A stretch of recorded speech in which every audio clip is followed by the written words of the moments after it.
तर हाय सर्वांना, कसे आहेत? मजेत ना? तर गुड आफ्टरनून तुम्हाला. स्वागत आहे तुमचं माझ्या ब्लॉगमध्ये. तर इकडे आम्ही जस्ट शाळेतून आलेली होती हर्षू, आणि खेळत होती बाहेर कपडे वगैरे चेंज करून. आणि मला ना आज जरा बरंच नाही वाटत होतं. तर मग आज मी सकाळी भेंडी चपाती बनवली होती. मग आज थोडं बरं वाटत नव्हतं, त्यामुळे मी पिवळी खिचडी बनवणार होती मूग डाळीची. नाही का, थोडं चांगलं वाटतं मग मूग डाळीची खिचडी. बरं नाही वाटलं तर मूग डाळीचीच खिचडी खावा, जास्त जड नाही खायचं, बरोबर ना? तर मूग डाळीची खिचडी बनवत होती. लसूण आणि जिऱ्याची फोडणीवाली मस्त लागते. मी आज सांगत होती की मी आज जेवण करून डायरेक्ट आराम करणार आहे, कारण की आज मला खूपच कसं तरी होत होतं. त्यामुळे मी जेवण करून झोपून घेणार होती. आणि हां, मी सांगत होती की तुम्ही व्हिडिओ बघत जा, तुम्ही व्हिडिओला काही बघत नाही, रिप्लाय द्या, व्हिडिओ लाईक करा, शेअर करा, कमेंट करा, असं सांगत होती मी.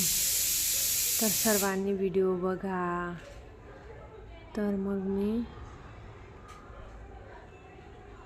आणि हॅप्पी, किती पण तब्येत खराब राहिली ना तर मी नेहमी हॅप्पीच असते बरं का.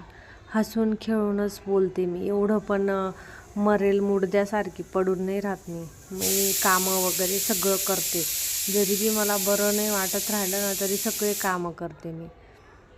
नाहीतर फक्त जास्तच बुखार आहे बुवा असं, तेव्हाच मी थोडा वेळ झोपते. नाहीतर असं माझे कामं चालूच असतात. कामं करावंच लागतील, कारण की घरात कोणीच करणार नाही कामं. माझे मिस्टर जातात कामाला, ते बिचारे कसं काय करतील? दिवसभर कामं पण करतील आणि अजून हे पण. आणि हर्षू तर लहान आहे, त्यामुळे आणि हर्षितासाठी जेवण वगैरे बनवावंच लागतं, कामं करावंच लागतं, बरोबर ना? आणि माझे मिस्टर पण दिवसभर काम करतात, मग त्यांना पण जेवण वगैरे नाही का कामं करावं लागतं, तर जेवण तर चांगलं द्यावंच लागतं, भाजी पोळी नाही का. त्यामुळे मी जास्त आजारी बी पडली तर जेवण बनवतेच जेवण, स्वयंपाक. तर ठीक आहे, मग भेटूया आपण नेक्स्ट ब्लॉगमध्ये.